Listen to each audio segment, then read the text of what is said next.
Technology यानी कि तकनीक जहां एक तरफ लोगों की दोस्त है तो दूसरी तरफ यह दुश्मन भी है। हम लोग उस टेक्नोलॉजी के आदी हो गए हैं क्योंकि हम लोग उसके बिना अब रह नहीं सकते। और इसी टेक्नोलॉजी का सहारा लेकर के जो फ्रॉड करने वाले हैं वो लोगों को ट्रैप कर रहे हैं, उनको अपना शिकार बना रहे हैं। नमस्कार, मैं हूं हरीश और आप देख रहे हैं मेरा नज़रिया। आज के एपिसोड में हम चर्चा करने वाले हैं फाइनेंशियल फ्रॉड्स की। फाइनेंशियल फ्रॉड जो कि विभिन्न तरीकों से हो रहा है, सामने आ रहा है, और आज के एपिसोड में हम इसी को लेकर के चर्चा करेंगे क्योंकि ऐसे फ्रॉड्स को लेकर के मैं खुद भी रूबरू हुआ हूं और आए दिन यह सुनने को मिलता है अच्छे अच्छे पढ़े लिखे लोग भी इस फ्रॉड के शिकार हो रहे हैं। तो इसके ऊपर चर्चा करना ज़रूरी है और सबको अपील भी है कि सब लोग ऐसे फ्रॉड से सावधान रहें। ऐसे फ्रॉड करने वाले अलग अलग तरीके अपनाते हैं। एक तरीका तो यह है कि यह कहीं से डाटा उठा लेते हैं फ़ोन का, आपके सोशल मीडिया के कॉन्टैक्ट से या कहीं से भी आपका नाम जान लेंगे, आपके परिवार के अन्य सदस्यों का, आपके बच्चों का नाम जान लेंगे और वो जानने के बाद वो आपको फ़ोन करेंगे और फ़ोन करके आपको यह बताएंगे कि ये आपका बेटा है, ये आपकी बेटी है, या ये आपका पति है, या ये आपकी पत्नी है। क्योंकि अगर कोई व्यक्ति आपके बच्चों का, रिश्तेदारों का, क्लोज रिश्तेदारों का इस तरीके से नाम ले रहा है तो आप शक भी नहीं करते। उसके बाद वहाँ से कॉल आती है और वो कहता है कि फ़लाना फ़लाना आपका बेटा, बेटी, पति या पत्नी या पिता, इसको पुलिस ने गिरफ्तार कर लिया है किसी ऐसे जुर्म में जिसमें यह फंस गया है, और उसको अगर आप बचाना चाहते हैं तो आप इस अकाउंट में इतना पैसा भेज दीजिए। कुछ लोग इसके शिकार हो जाते हैं, इसको सच मान लेते हैं और वो उसको पैसे भेज भी देते हैं। और इसके शिकार मैं बताता हूँ कि वकील तक हो गए हैं, अच्छे प्रोफेसर्स भी, डॉक्टर्स भी, अच्छे अच्छे एक्स ऑफिसर्स भी इसके शिकार हो रहे हैं। ऐसा ही एक हादसा मेरे साथ भी हुआ था। मेरे को फ़ोन आया कि आपका फ़लाना फ़लाना बेटा है। उन्होंने नाम बताया, मैंने बोला कि हाँ ये मेरा ही बेटा है। उन्होंने बोला कि आपके बेटे को पुलिस ने गिरफ्तार कर लिया है। तो जब मैंने पूछा कि कौन से पुलिस स्टेशन में, तो उन्होंने बोला कि वो हम आपको बता देंगे, फ़िलहाल आप हमारी बात सुनिए। और वो बोलते भी इतने स्ट्रोंग से हैं, इतने कॉन्फिडेंस से हैं कि जो सुनने वाला व्यक्ति होता है वो पहले तो डर जाता है, घबरा जाता है और फिर उनके बहकावे में आ जाता है और उनके शिकंजे में आ जाता है। तो जब मेरे से ऐसी बात हुई तो वो भी बहुत कॉन्फिडेंस से बात कर रहे थे, लेकिन क्योंकि मैं पहले से ही ऐसी बातों से अवेयर था तो मैंने जज कर लिया कि यह गलत बोल रहा है, क्योंकि मुझे पता था कि मेरा बेटा जहाँ है वो सेफ है। तो जब मैंने स्ट्रांगली बोला कि नहीं मेरा बेटा गिरफ्तार नहीं है, वो तो मेरे पास ही है, तो उन्होंने वहाँ से फ़ोन काट दिया। तो इस तरह के फ़ोन आते हैं। और कई बार तो जब फ़ोन करने वाला है फ़ोटो आईडी में वो किसी इंस्पेक्टर की, यूनिफॉर्म पहने हुए इंस्पेक्टर की या फिर इस तरह के फ़ोटो लगाता है ताकि शक होने की गुंजाइश ना रहे। आप उसकी बातों पे उसकी फ़ोटो आईडी देख करके विश्वास कर लेते हैं। तो यहाँ पर मैं लोगों से अपील करूँगा कि ऐसी कोई भी कॉल अगर आपको आती है, चाहे उसके ऊपर फ़ोटो लगी हुई है, आपके किसी रिश्तेदार का नाम ले रहे हैं, तो आप उसको क्रॉस वेरीफाई ज़रूर करें। क्रॉस वेरीफाई का मतलब है उसको बात को होल्ड पे डाल दें और फिर अपने उस व्यक्ति का जिसका वो नाम बता रहा है कि वो पुलिस में है या कहीं है, तो उसको चेक कर लें और तब जा कर के आप उसके ऊपर कोई एक्शन लें। इसी प्रकार आपको ऐसे लोग ये भी बताते हैं कि आपका फ़लाना फ़लाना रिश्तेदार जो है या घर का परिवार का मेंबर जो है उसका एक्सीडेंट हो गया है, वो आपसे बात नहीं कर सकता है, उसके फ़ोन से हमने ये नंबर आपका लिया है और आपसे बात कर रहे हैं। वो आपको हॉस्पिटल का नाम भी नहीं बताएंगे, वो बोलेंगे उनको हॉस्पिटल में दाखिल करने के लिए इतने पैसे मांग रहे हैं, आप हमारे इस अकाउंट में दे दीजिए ताकि हम उसको हॉस्पिटल में एडमिट करवा दें। तो ऐसे भी लोग जो है फ्रॉड करते हैं। यानी कि एक तो आपको देंगे पुलिस स्टेशन में किसी जुर्म में गिरफ्तार हो गया है, दूसरा एक्सीडेंट के नाम पर, और तीसरा जो फ्रॉड करते हैं वो किसी ज़रूरत के नाम पर आपको बोल देंगे कि मैं आपका कोई पुराना दोस्त बोल रहा हूँ, रिश्तेदार बोल रहा हूँ या दूर का रिश्तेदार बोल रहा हूँ, अभी मैं बहुत मुसीबत में हूँ, मेरे को तुरंत कुछ पैसों की ज़रूरत है, आप मुझे पैसे भेज दीजिए। वो आपको हो सकता है कि कुछ और आपके क्लोज रिश्तेदारों के नाम भी बता दे, जिससे आप संतुष्ट हो जाएं कि हाँ ये मेरे ऐसे रिश्तेदारों के नाम बता रहा है तो सही भी होगा, तो इस तरीके से आप उसके बहकावे में आ जाते हैं और उसको पैसा देना शुरू कर देते हैं ऑनलाइन। ऐसी घटना भी मेरे साथ हुई। मेरे को व्हाट्सएप के थ्रू एक मैसेज आया। उस मैसेज में जो उसकी फ़ोटो आईडी लगी हुई थी वो मेरे किसी एक पुराने, जो मेरा एक कोलीग था किसी पुरानी कंपनी में, तो उसकी फ़ोटो लगी हुई थी। मेरे पास मैसेज आया कि इस वक्त मैं बात नहीं कर सकता, लेकिन मैं मुसीबत में हूँ, मेरे को कुछ पैसों की ज़रूरत है, आप मेरे को कुछ पैसे भेज दीजिए। क्योंकि मैंने बताया कि मैं पहले ही ऐसे कुछ वाक़यों से वाकिफ़ हूँ, तो मैंने भांप लिया कि ये गलत हो सकता है। तो मैंने उससे कुछ इस तरीके से प्रश्न पूछे जो कि मुझे लगा कि ये अगर नहीं बता पाएगा तो मैं इसकी विश्वसनीयता की जांच कर लूँगा। तो मैंने कुछ ऐसे प्रश्न पूछे जिसका वो जवाब नहीं दे पाया या उसने मेरे से कम्युनिकेशन करना ही बंद कर दिया, तो मैं समझ गया कि यह फ्रॉड है। तो इस तरीके से भी लोग फ्रॉड करते हैं।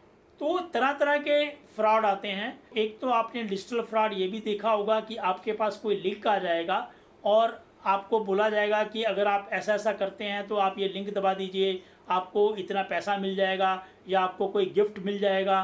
तो इस तरह के भी आते हैं। तो आप जैसे ही उस लिंक को क्लिक करते हैं तो आपके अकाउंट से तुरंत पैसे कट जाते हैं। तो ऐसे फ्रॉड भी होते हैं। तो ये सारे फ्रॉड जो हैं ये देश और विदेश दोनों से मिल करके हो सकते हैं। ऐसी ही घटना एक मेरे किसी रिश्तेदार के साथ हुई कि उनको एक फ़ोन आया। उसने बोला कि मैं फ़ॉरेन से बोल रहा हूँ, कनाडा से, और मुझे किसी इंडिया में किसी दोस्त को पैसे भेजने हैं, लेकिन मेरे से ट्रांसफ़र नहीं हो पा रहे और 1-2 घंटे में ट्रांसफ़र हो जाएंगे, क्योंकि उसको पैसे तुरंत चाहिए, तो आप कुछ पैसे उसको भेज दीजिए। उनकी बातों में कुछ उनको ऐसा लगा रिश्तेदार को कि शायद ये सच बोल रहा है और ये कोई ना कोई हमारा करीबी ही है। तो उन्होंने उसको पैसे निकाल करके दे दिए और थोड़ी देर बाद उसका फिर से फ़ोन आता है कि अभी भी मेरे पैसे ट्रांसफ़र नहीं हो पा रहे हैं, आप मेरे उस दोस्त को इंडिया में कुछ और पैसे भेज दीजिए। इन बिटवीन उन लोगों को शक हो गया कि ये गलत हो सकता है, और लेकिन जब तक उनको ये पता लगता कि ये वाकई में ही गलत है तब तक उनके कुछ पैसे जा चुके थे। जब उन्होंने बाद में चेक किया कि वो फ़ोन भी जो है पाकिस्तान का नंबर था, यानी कि जो कोड था उसका वो +92 कोड था, और जो पैसे भेजने थे वो भी किसी मुस्लिम के नाम पर थे और वो उस शहर के नहीं थे जिस शहर में वो रहते थे, वो किसी और शहर के थे। यानी कि जो फ्रॉड हैं वो विदेश से भी हैं, ज़्यादातर पाकिस्तान से, बांग्लादेश से, नाइजीरिया से, इस तरह की कंट्री से आपको फ्रॉड के फ़ोन आएंगे।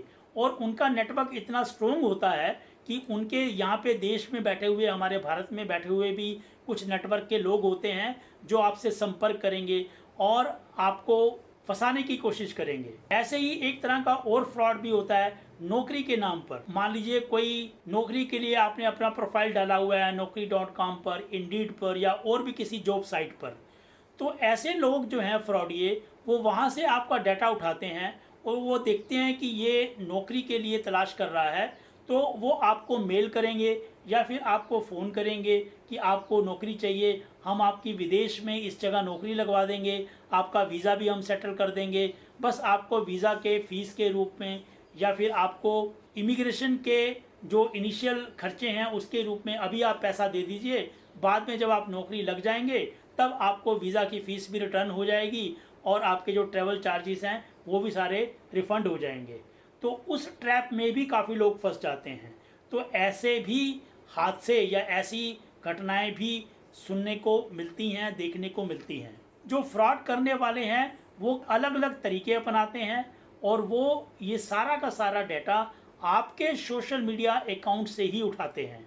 वही मैं कह रहा था कि ये जो तकनीक है जो हम अपने फ़ायदे के लिए यूज़ करते हैं, तो जो फ्रॉड करने वाले हैं, चोरी चकारी करने वाले हैं, धोखेबाज हैं, ठग हैं, वो इन्हीं तकनीक का इस्तेमाल करके उसी डाटा को उठा करके आपको ट्रैप करने की कोशिश करते हैं, आपसे धोखाधड़ी करने की कोशिश करते हैं और काफ़ी लोग इसमें फंस भी जाते हैं।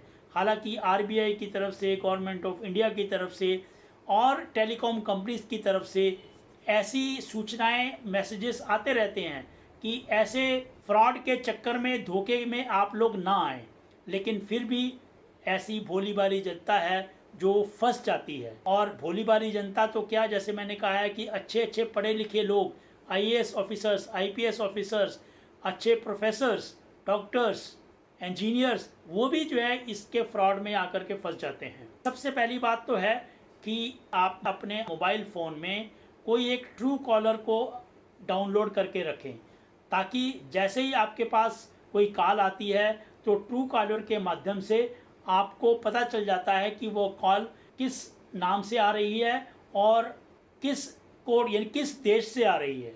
जैसे हमारे इंडिया का कोड है +91, तो अगर इंडिया से आ रही होगी तो उसके फ़ोन नंबर से पहले +91 लगा होगा। अगर किसी विदेश से आ रही है, जैसे पाकिस्तान से आ रही है, तो +92 लगा होगा। ऐसे ही अलग अलग देशों का अलग अलग कोड होता है। ज़्यादातर ये लोग व्हाट्सएप के थ्रू कॉल करते हैं, जिसको ट्रैक करना मुश्किल होता है। मैसेज के थ्रू आपसे कम्युनिकेट करेंगे या फिर व्हाट्सएप की ऑडियो कॉल करेंगे और आपको बोलेंगे कि मैं इस वक्त ऑडियो कॉल नहीं ले सकता, मैं आपको मैसेज कर रहा हूँ। तो एक तो आप कॉलर आईडी लगा के रखें, ताकि जो कॉल कर रहा है या जो व्हाट्सएप कर रहा है उसका आइडेंटिटी आपको पता लग सके कुछ हद तक। दूसरा, कुछ भी अगर आपको ट्रैप करने की कोशिश करता है नौकरी के नाम पर, या फिर हॉस्पिटल में एक्सीडेंट के नाम पर, या फिर कुछ पैसों की ज़रूरत के नाम पर, या फिर आपके किसी रिश्तेदार के किसी पुलिस स्टेशन में फंसने होने के नाम पर, तो आप उसका क्रॉस चेक ज़रूर करें। उसको कहें आप होल्ड पे रखिए, मैं पैसों का इंतज़ाम कर रहा हूँ या कर रही हूँ, आप मेरे को आधे घंटे बाद फ़ोन करना या 10 मिनट बाद, 15 मिनट बाद फ़ोन करना, या अपना नंबर दे दे, मैं आपको कॉल कर लूँगा, तब तक मैं पैसों का इंतज़ाम कर लेता हूँ। मीनवाइल उस दौरान जो है आप काउंटर चेक कर सकते हैं, क्रॉस चेक कर सकते हैं। हो सकता है कि उस दौरान उस 15-20 मिनट में आपका उस रिश्तेदार का या उस क्लोज रिलेटिव का, उस घर के मेंबर का, परिवार के सदस्य का फ़ोन बंद आए। तो अगर फ़ोन बंद आता है तो आप ये मत मान लीजिए कि वो उसके ट्रैप में है इसलिए बंद है। आप इंतज़ार कीजिए, पता लगाइए कि आपका बच्चा कहाँ गया था, आपका रिश्तेदार, आपका परिवार का सदस्य कहाँ गया था। कुछ अल्टरनेट मेथड से उससे संपर्क साधने की कोशिश कीजिए और साथ में तुरंत पुलिस को भी इन्फॉर्म कर दीजिए कि इस तरीके से आपके पास फ़ोन कॉल आई थी या इस तरीके से मैसेज आया था, हमें बताइए क्या करना चाहिए। और ये सब करने के बाद जब आप संतुष्ट हो जाते हैं कि ये एक फ्रॉड कॉल थी, एक फ्रॉड मैसेज था, या आपके साथ धोखा करने की कोशिश की गई थी, तो आप इस पूरे केस की जानकारी साइबर क्राइम में भी आप ऑनलाइन भी अपलोड कर सकते हैं, या फिर आपके शहर में आप आसपास साइबर पुलिस स्टेशन भी होता है, वहाँ भी आप इसकी शिकायत कर सकते हैं। ऑनलाइन शिकायत तो आप ज़रूरी कर दें। तो इस तरीके से आप अपने आप को बचा सकते हैं। ऐसा कोई भी नंबर आपको मिलता है तो ऐसे नंबर्स को आप ऑडियो कॉल के लिए, मैसेज के लिए, व्हाट्सएप के लिए, सभी तरह के कॉल्स के लिए आप ब्लॉक कर सकते हैं। या फिर कोई आपको बिजनेस कॉल आती है, आप तुरंत उसको ब्लॉक कर दें ताकि दोबारा से उससे कॉल ना आए। दूसरी तरफ मैं टेलीकॉम कंपनीज़ को भी, सरकार को भी, जो हमारी इंफॉर्मेशन मिनिस्ट्री है, उनसे भी अपील करूंगा कि कोई ऐसा सिस्टम बनाएं ताकि ऐसे फ्रॉड्स को पकड़ने के लिए तुरंत कार्रवाई हो सके। और सबसे पहली बात तो है कि ऐसे नंबर जो फ्रॉड से आते हैं उनकी तुरंत पहचान करके उनको ब्लॉक किया जा सके और उनको निष्क्रिय किया जा सके, तभी जा करके हम एक सुरक्षित भारत का निर्माण कर सकते हैं। अगर आपने मेरे इस वीडियो को पसंद किया हो तो लाइक का बटन ज़रूर दबाएं और इस वीडियो को अधिक से अधिक शेयर करें। सभी आपके सोशल मीडिया प्लेटफॉर्म पर शेयर करें ताकि सब लोग इसके बारे में अवेयर हो जाएं और वो ऐसे फाइनेंशियल फ्रॉड से अपने आप को बचा सकें। धन्यवाद। जय हिंद।